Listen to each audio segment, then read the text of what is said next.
Welcome back to America Talks Live. John Bachman alongside John Cardillo. Let's talk about Attorney General Jeff Sessions on Capitol Hill. Curious this one. We're not hearing much about this. Judiciary Chairman over in the House, Bob Goodlatte, was forced to subpoena Sessions to testify as part of an investigation, along with House Oversight Committee Chairman Trey Gowdy. Our Fox reports that a subpoena was a response to the New York Times report that Deputy Attorney General Rod Rosenstein, and that story that claimed Rosenstein suggested wearing a wire to secretly tape President Trump and perhaps recruiting cabinet members to invoke the 25th Amendment to get President Trump out of office. Rosenstein blasted that report as false and denied making the comments. And that's where we want to welcome in former federal prosecutor Larry Klayman.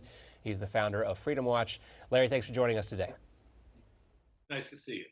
So, Larry, what do you think went on? This was a closed-door hearing. Sessions was subpoenaed. He went there to the Hill at noon yesterday. There were 3 items. I read the subpoena. The House Judiciary Committee actually put the subpoena online. The first request was Andrew McCabe's memos, which involve Rod Rosenstein and this New York Times report. The second surrounded some guy named Wright, W-R-I-G-H-T. And the third bullet was any information, any documents pertaining to information given to the Gang of 8 about the Russia investigation. So explain, if you will, how those 3 things are connected and the real reason Jeff Sessions was subpoenaed to the committee.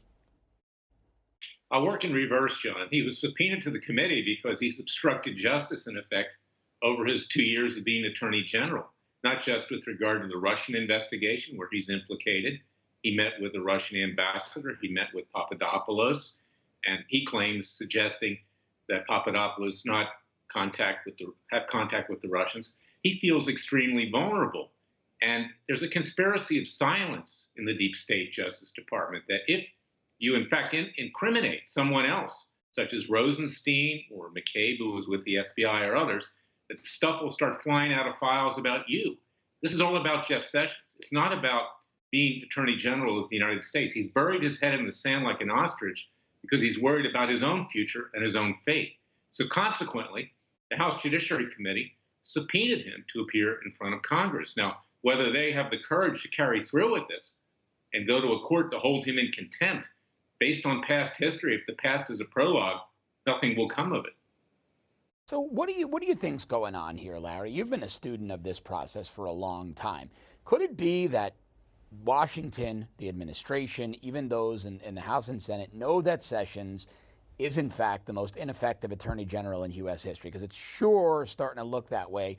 But that Mitch McConnell knows he's got a bear of a fight with Kavanaugh. He's got a lot of other judges that he needs to get confirmed. We know that McConnell is very hot on getting judges confirmed. That's his priority. Is it that he just doesn't want a confirmation fight on AG? So McConnell's telling the White House, you pick Sessions, you're stuck with him, make the most of it? Well, that's the conventional wisdom, but the president could put someone in place. There's already been talk about it. You know, people inside of the department right now to step in for the Attorney General or the Deputy Attorney General.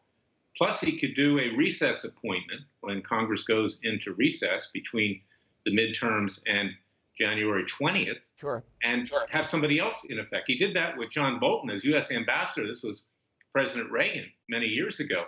So this is the kind of thing that the president can work around. But frankly, I think he should just simply demand Sessions' resignation and put someone up there for confirmation.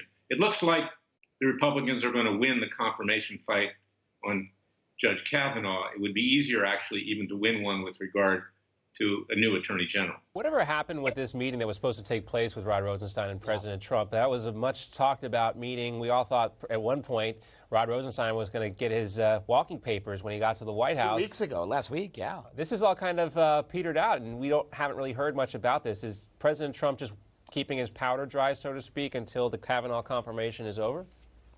President Trump, who has a lot on his table, and he's done extremely well, as we know, probably the most successful president, I don't think he's exaggerating, in his first 2 years in our lifetime, he is taking bad advice. He took bad advice from Sean Hannity. He's taking bad advice probably from Don McGahn to keep Rosenstein close, because if he gets fired, then stuff will start spewing about the administration. But you can't leave, as I've said before, guys, a Brutus in the Roman Senate. This guy is not loyal.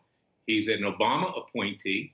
He has rubber-stamped everything that Robert Mueller has wanted. It's time for him to go. The president needs to do it on principle, not to be too cute, not to be Machiavellian here, because you can't have somebody like that effectively running the Department of Justice with the Attorney General on top of him that does nothing, that puts his head in the sand. All right, let me ask you about that, though. The only guy in the DOJ in the line of succession that seems like he might be loyal to the administration is Noel Francisco, the Solicitor General. We don't technically have a number 3 in DOJ right now, so if Sessions and Rosenstein were fired, Francisco would presumably be acting Attorney General. But again, it would require Trump to fire both Sessions and Rosenstein. Does he have the political capital to do it? I don't see politically, Larry, how he does it and also gets all those judges and other appointments confirmed, those agency heads, deputy directors, administrators that have been waiting in the wings that need to be confirmed. I just don't think he has the political capital to do it. He's boxed in here, isn't he? That's what people have said. But this president is a very courageous guy. He doesn't worry about appearances. He generally does what he thinks is right, unless he's getting bad advice, as I just said. Right. And you can't have a Justice Department that has ground to a halt or is obstructing justice. So what choice is there but to do something on principle here? And the American people are suffering in the process. We don't have a Justice Department anymore. This is why at Freedom Watch, we're trying to fill the void. People can see that at freedomwatchusa.org. We're doing the best we can. But if I had the powers of the Justice Department, all these criminals would be indicted, convicted, and sentenced by now. And it's about time that we hold people accountable.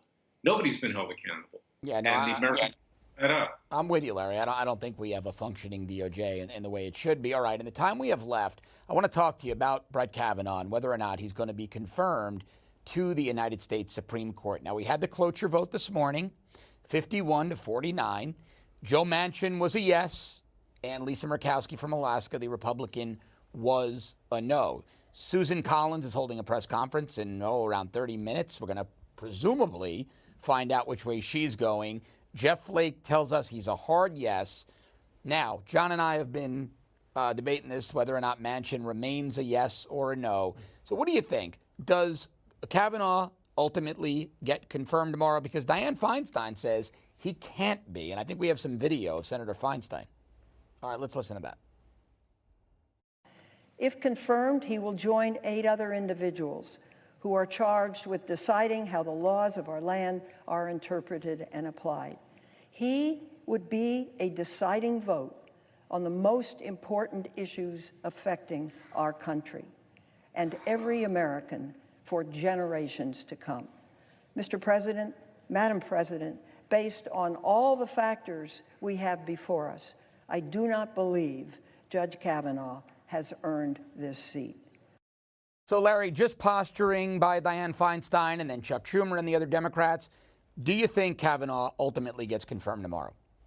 Yes, it's a lock at this point, guys. I mean, if you've got Jeff Flake, senator who's been so anti-Trump and so difficult in the past, saying he's going to vote for Judge Kavanaugh, it's a firm vote, that will influence the others. He's leading the way. He's kind of like the Pied Piper in a way. And yes, Judge Kavanaugh will be confirmed. And this is a good example of what we were talking about before, is that you have to do things on principle here and not worry about, elections or ramifications or anything like that. President Mitch McConnell have done the right thing here. I wasn't a big fan of Judge Kavanaugh, but after I saw what they did to him, the way they destroyed this man and his family, my heart went out to him. And right now it's too late to get anybody else, so I'm really happy that he's going to be confirmed. Hear that a lot from Republican voters. You're really hearing that a lot from Republicans. All right, Larry Klayman. Larry, always great to see you. Thanks. Thanks. God bless, guys.